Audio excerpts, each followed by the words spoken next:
नमस्कार, मैं हूं आपके साथ अलीम अतार। अपना बिहार की शुरुआत बड़ी खबर से करेंगे। पटना से बड़ी खबर आ रही है, जहां पर पटना सिविल कोर्ट में ब्लास्ट हुआ है और ब्लास्ट में आगमकुआं थाने का दारोगा घायल हो गया है। कोर्ट में विस्फोटक को लाया गया था, टेबल पर रखने के दौरान विस्फोट हुआ है। दरअसल क्राइम सीन को बताने के लिए कोर्ट में इस विस्फोटक को लाया गया था और यह विस्फोटक हॉस्टल से बरामद हुआ था। 24 जून को इस विस्फोटक को बरामद किया गया था और इसको कोर्ट में क्राइम सीन को बताने के लिए लाया गया था, लेकिन जैसे ही टेबल पर रखा गया इसमें ब्लास्ट हो गया। कदमकुआं थाना से बम को एग्जीबिट कराने के लिए लाया था एक सिपाही सिविल कोर्ट में एपीओ ऑफिस में, लेकिन जैसे ही टेबल पे रखा एक बम ब्लास्ट कर गया। ब्लास्ट करने के बाद जो सिपाही आया था उसका पूरा हाथ ये डैमेज हो गया है और एपीओ लोग थे, एक लेडीज एपीओ थी और कई एपीओ थे उसके बैठे हुए। उन दोनों को डैमेज हुआ है, जिनको इलाज के लिए हॉस्पिटल भेजा गया है। और संजय हमारे साथ जुड़े हुए हैं। संजय, आखिर कैसे बॉम्ब ब्लास्ट हुआ है और क्या इसको कोर्ट में रखने के दौरान सावधानी नहीं बरती गई? देखिए अलीम, सबसे बड़ी बात है कि तकरीबन एक सप्ताह पहले जो एक्सप्लोसिव था, या यूं कह लीजिए कि जो कुआं थाना क्षेत्र है, ये कदम कुआं थाना क्षेत्र का मामला है अलीम जी। सबसे पहले क्लियर हो जाना चाहिए। शुरू में बात आई थी अगम कुआं थाना क्षेत्र की, तो जो पटेल छात्रावास है वहीं से ये एक्सक्लूसिव जो एक्सप्लोसिव है। दरअसल जो आईबी की रिपोर्ट थी कि पटना में जितने भी हॉस्टल्स और जो लॉज हैं वो एक बार फिर से अग्निपथ योजना के विरोध में एक बड़ा मूवमेंट खड़ा करने की तैयारी में, तो आईबी अलर्ट पर पटना पुलिस ने रेड कंडक्ट किया था। उसी दौरान जब पटेल छात्रावास में छापेमारी की गई थी तो ये एक्सप्लोसिव बम बनाने के सारे सामान जो है वो रिकवर किए गए थे। इसको एक्सिक्यूटिव कराने के लिए आज पटना सिविल कोर्ट में पुलिस टीम पहुंची थी। इसमें एक जो दारोगा थे, सब इंस्पेक्टर, उनके अलावा जो दूसरे पुलिसकर्मी थे वो थे। और इसी दौरान कोर्ट में एक कमरे में जब ये सारा चीज रखा गया था, अचानक से गर्मी इतनी थी कि ब्लास्ट कर गया, जैसा कि बता रहे हैं। लेकिन कहीं ना कहीं लैप्सेज है और इसी लैप्सेज का नतीजा कि ब्लास्ट काफी ज्यादा तेज से हुआ। जो दारोगा है उमाकांत राय जो इंजर्ड हुए हैं, उनके हाथ में गंभीर चोट आई है और बहुत ज्यादा जो है वो ब्लीडिंग हुई है। इसका दूसरे पुलिसकर्मियों के भी चोटिल होने की खबर है। उनको पीएमसीएच में एडमिट कराया गया, जहां उनका इलाज चल रहा है। जो एफएसएल की टीम है मौके पर पहुंच गई और जांच कर रही है कि लैप्सेज अगर हुआ है तो किस लेवल पर और किस तरीके से हुआ। बहरहाल अब जांच का ये मामला है, जांच के बाद फिर सारी स्थिति स्पष्ट हो पाएगी। अलीम, संजय, क्या इस बम को डिफ्यूज नहीं किया गया था, या जो पुलिस की टीम इसे लेकर आई थी वो श्योर नहीं थी कि यह बम जिंदा है, या बम को डिफ्यूज किया जा चुका है, बम में ब्लास्ट हो चुका है, इस बारे में कोई जानकारी नहीं थी? जी बिल्कुल, देखिए अभी मौके पर सिटी एसपी पहुंच गए हैं। जो अधिकारियों से मेरी बात हुई उनका ये कहना है कि ये बॉम्ब नहीं था, लेकिन अगर एक्सप्लोसिव भी अगर ब्लास्ट करता है तो किस रीजन से, क्या कहीं ना कहीं लैप्सेस का नतीजा प्राइमा फेसी ये मान रहे हैं, लेकिन ऑन द रिकॉर्ड कोई बोलने को अभी तैयार नहीं है। देखना होगा। एफएसएल की टीम भी पहुंच गई है, मामले की जांच चल रही, चूंकि काफी वहां पर जोर से ब्लास्ट हुआ है पूरा जो कैंपस था वो, और काफी जो एडवोकेट थे उन्होंने सारी आवाज सुनी है।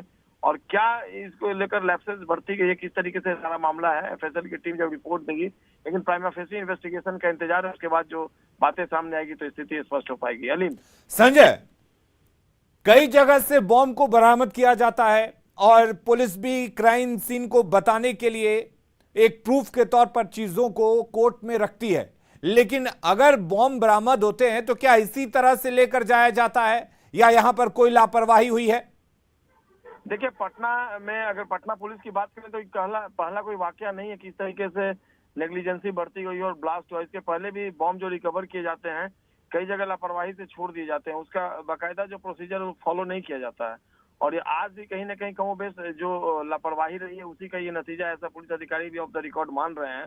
और देखना होगा जो रिपोर्ट आती है, जो एफएसएल की प्रिलिमिनरी रिपोर्ट होगी, वो बहुत कुछ बताएगी कि आखिरकार किस लेवल पर किस तरह का लैप्सेज जो है वो बढ़ता गया है। अलीम, संजय, इस तरह की जब भी विस्फोटक को बरामद किया जाता है तो उसकी प्रक्रिया क्या होती है, कोर्ट में ले जाने की, कोर्ट में उसको रखने की, प्रस्तुत करने की? जी बिल्कुल, देखिए सबसे पहले तो जो एक्सप्लोसिव रिकवर किया गया उसको डिफ्यूज किया जाता है। तो अगर ये डिफ्यूज कर दिया गया तो जाहिर सी बात है ब्लास्ट नहीं होता है। तो कहीं ना कहीं जो लापरवाही हो बरते, अमूमन लापरवाही ही बरतते हैं जो पुलिस अधिकारी जिनको जिम्मेवारी दी जाती है। जो आईओ थे उन्होंने इसकी शायद गंभीरता नहीं समझी होगी और जो एक्सप्लोसिव है वो बताया जा रहा है, फसल के जो अधिकारी बता रहे हैं कि ये डेड नहीं था, ये बिल्कुल अलाइव था, ये जिंदा था, एक्सप्लोसिव। और यही कारण है कि जो गर्मी थी, इसका एक रीजन ये भी माना जा रहा है, अगर इसको निष्क्रिय कर दिया गया था, इनएक्टिव रहता तो ब्लास्ट नहीं होता।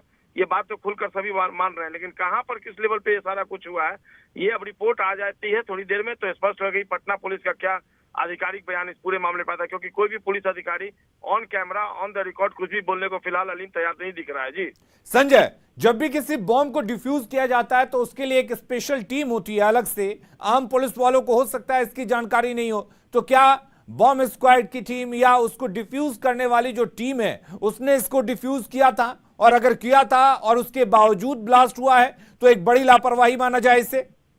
जी बिल्कुल, देखिए इस बॉम्ब स्क्वाड की टीम आई थी नहीं आई थी इसके बारे में भी पूरी जानकारी नहीं मिल पाई है।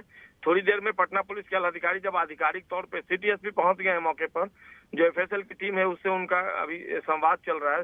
थोड़ी देर में क्या बात होती है स्थिति स्पष्ट हो चुकी है। अभी से थोड़ी देर पहले का ये मामला है, अफरा तफरी का माहौल था, चूंकि जो पुलिसकर्मी है वो इंजर्ड हो गए हैं तो उनका ट्रीटमेंट प्रायोरिटी है पटना पुलिस के लिए, उनका इलाज पीएमसीएच में चल रहा है। थोड़ी ही देर में सारी स्थिति स्पष्ट हो पाएगी तो हम बहुत कुछ बताने की स्थिति में होंगे। अलीम जी चलिए संजय, बहुत शुक्रिया आपका तमाम जानकारी देने के लिए। और अतिक्रमण के खिलाफ जहानाबाद प्रशासन लगातार कार्रवाई कर रहा है। गांव से लेकर शहर तक अतिक्रमण को हटाया जा रहा है। खासकर पईन और तालाब के साथ ही जल स्रोत और जलाशयों पर बने मकानों को प्रशासन की ओर से हटाया जा रहा है। शहर के मलाचक मोड़ पर अलगना पईन पर किए गए अतिक्रमण को पुलिस बल की मौजूदगी में मुक्त कराया गया। दरअसल पईन पर बने कुछ दुकान जिसे नगर परिषद की ओर से लीज पर दिया गया था, उसकी अवधि भी अब खत्म हो गई है। उसके बाद नगर परिषद की ओर से एनओसी दिया गया था, जिसके बाद अंचलाधिकारी के नेतृत्व में अतिक्रमण से अलगना पईन को मुक्त कराया गया। साथ ही फिदा हुसैन रोड में अतिक्रमण कर बनाए गए कुछ और दुकानों को भी तोड़ा गया।